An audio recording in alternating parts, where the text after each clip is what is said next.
কুখ্যাত পাঞ্জাবের, কুখ্যাত গুরুদাসপুরের, কুখ্যাত কাদিয়ানে ইংরেজ আমলে এক শয়তান নিজকে নবী দাবি করছে।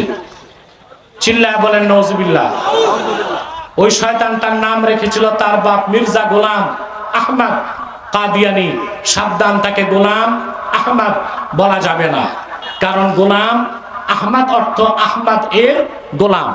কোন কাফের কোনদিনও গোলাম আহমদ এর গোলাম হতে পারে না। আর কাদিয়ানের কাজ্জাব ছিল শেষ দরজার কুখ্যাত কাফের। সে গোলাম আহমদ এর গোলাম ছিল না, সে ছিল কুখ্যাত শয়তানের কুখ্যাত গোলাম।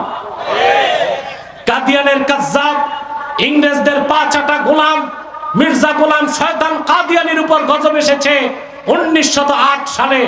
যখন গজব এসেছে, কাদিয়ানের কাজ্জাব মিথ্যা নবুয়তের দাবিদার মির্জা গোলাম শয়তান কাদিয়ানি 1908 সালে ধ্বংস হয়ে কুখ্যাত জাহান্নামের কুখ্যাত কুকুরে পরিণত হয়েছে, তার অনুসারীরাও ধ্বংস হয়েছে।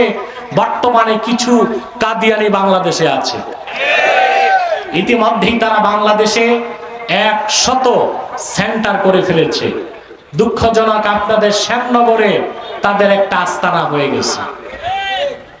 এই জন্য আপনাদেরকে সাবধান থাকতে হবে বেশি, ঠিক কিনা? বাংলাদেশে তারা 100 আস্তানা করেছে। সাবধান,